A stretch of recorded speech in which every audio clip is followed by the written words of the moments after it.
Hello guys, look at this, the Batman sketch is back, baby! And today, in this part 2 of learning, we're gonna be coloring in this Batman sketch with these color pencils. It's gonna be really cool, and look at this, it's just something for you. This little bit of a color palette that I just put together for this Batman sketch. Lots of grays, lots of blues, let's do this and learn. Okay, well, starting on this piece, I'm gonna first layer all of the colors on top of the Batman and then come in with water to blend it and really make it pop. I think it's cool to do some for two reasons. First, doing some color mixing on the actual paper, and second, it's just really satisfying to see it come together at the end. What you see me doing right here is some value work with that gray motherfucker and the black pencil, as well as adding a little bit of that blue shine that's really important for the grays of Batman to really look, well, like Batman, you know? I go really layer by layer, building up the tones as I go. This is very important, and these pencils allow you to do this very consistently and to have a lot of control over what colors you create, which is really nice, I feel like. Especially for me, because I have like no experience with watercolors, except what you saw in like the part 1 of this video. And yeah, that add a little bit of details around the belt, because I think giving a belt to Batman is really cool, and I define the shadows across the pec muscles. The shadows are really what are gonna make the muscles pop and make Batman look, you know, as muscular as he's supposed to look. Starting the value work as well with that dark blue pencil, that black and that gray across the pecs muscle. This is very important. I want some very strongly defined shadows and some very popping highlight spots. This is very important for a Batman. Most Batman illustrations have that, and it just makes his armor thing look really, really cool. And yeah, that's what I'm going to try and do. For his hands, to be honest, because this piece is going to be more suggestive and not really that much details, I'm just going to do squares because it's easier, and like I'm not really going to detail the hands anyways because it's watercolor and everything. So yeah, that's going to be simple and effective and recognizable for Batman because of the little blades that he's got beneath his gloves. Defining a couple more shadows to really make the muscles pop and get some very strong shadows on his suit. Look at these abs, bro. He's been hitting the gym, he's getting shredded.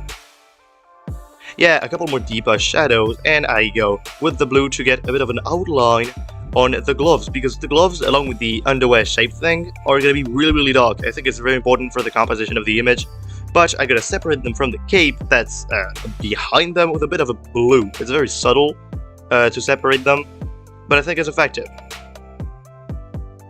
Yeah, saying that, I just nearly black them out with just a bit of blue beneath it and on the outline to define the shape. That's gonna look really cool with some water on top. Yeah, I like this.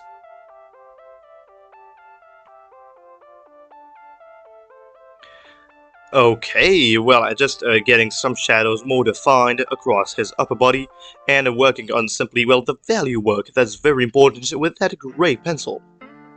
That's a really cool gray pencil, by the way. I used it so much.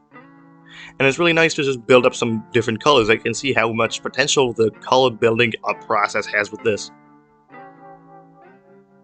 Yeah, and a bit of blue and black across the whole thing to really get these colors that I'm looking for. Yeah, as you can see, I really go layer by layer, especially for the darker areas. There we go, the underwear shape thing. I don't know why Batman wears this, by the way. Not all Batman wears this, by the way, that's a bit weird, but I think it would look just nice with the composition of the image, with like the gloves really dark and everything. Yeah. And defining the cape a bit more, just to look extra crisp and just have this a triangular shape language. And, you know, kind of like Batman just gotta have a fight and there's like epic wind and everything. I think that's really cool. Yeah, so the cape is gonna be pretty dark too, especially like on the part that's underneath his arm, because the light is coming from up on the left. It's obviously gonna be completely black. And the rest is still gonna be decently dark. I start off with that dark blue pencil as a base, and then I just move on with the black pencil to define the tone. I want the cape to be pretty suggestive too, so at the end I'm just going to blend it really with broad strokes and everything. And it's gonna look nice. And add a couple of final details with a pencil. And there you go. That is where the magic happens, baby. Look at this. Boom, starting light and going then in the dark areas like any good watercolor painter would do. By the way, I'm not a good watercolor painter. I literally learned a couple of hours ago that watercolor paper exists. My sister, who does like really cool watercolor stuff, just taught me like, bro, what the fuck is this paper? That's not watercolor paper. And I was like, what is watercolor paper?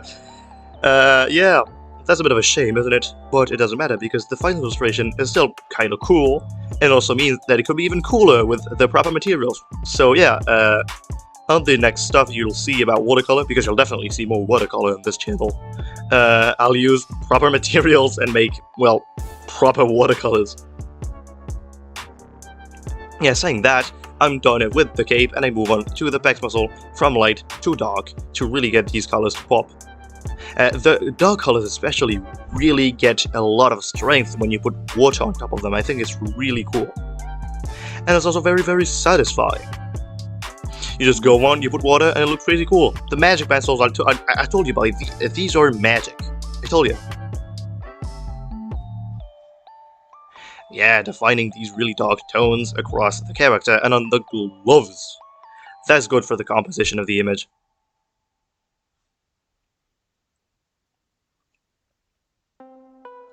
Yeah, at this point, the dark tones are really, really starting to come together. It's so satisfying to watch. Just look at this. The water coming on top and defining the color. That is so fucking satisfying to do, and probably nearly as satisfying to watch. I really encourage you to try watercolor pencils if you've never done it. This is a really cool medium. Even if you're not good at it, just like me, you can just have a lot of fun painting stuff you like. Yeah, sharpening that pencil and getting the lid in the water to get these final very dark areas and the parts that I want them to be really dark. This is a really cool technique to use, and then I just get bored and choose to do it with a brush, because this can get broader strokes, like on larger areas, and it feels pretty cool to use it like just as watercolor basically. And to finish the character off, I just blend everything to get these really strongly defined shadows, midtones, and highlights across the whole character, as well as blend the logo of Batman into the rest of the colors to sort of give it that shine. And there you go, adding a bit of like some gray shapes around him, just a bit of a suggestive background. I'll get better at backgrounds with this. I got a couple of camera landscape painting, but right now I just want to be suggestive. And I think it looks really good with that blue outline I get around Batman to strengthen the blue tones of the grays that are inside.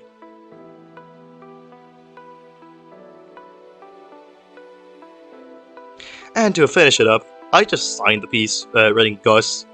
I think it's a pretty funny signature, and it really doesn't really matter the signature too much. And I put some water on top of it because this is watercolor. Yeah, a bit of a celebration, you know what I mean? And to finish it up, I just decided to put some random blue on top and to blend it really lightly, really wash it with that big brush and a lot of water, simply to make the image look a little bit top-heavy. There you go, the final result is there. Look at this. Especially considering this is not on proper paper, I think that's actually quite an impressive result. You know what? Completely new medium, not the right paper to use, trash brushes, and no skills. I got something pretty nice. So yeah, I hope that seeing this just motivates you to experiment with your art, even if you just don't feel comfortable starting it, or feel a bit insecure about doing it. Just do it, it's a lot of fun. You don't need to have crazy high expectations, just do something you like, and it's gonna come out cool. Yeah, and that's gonna get you growth. Yeah, so yeah, that's gonna be it for the video. Thank you very much for watching until the end, and have a really nice rest of your day.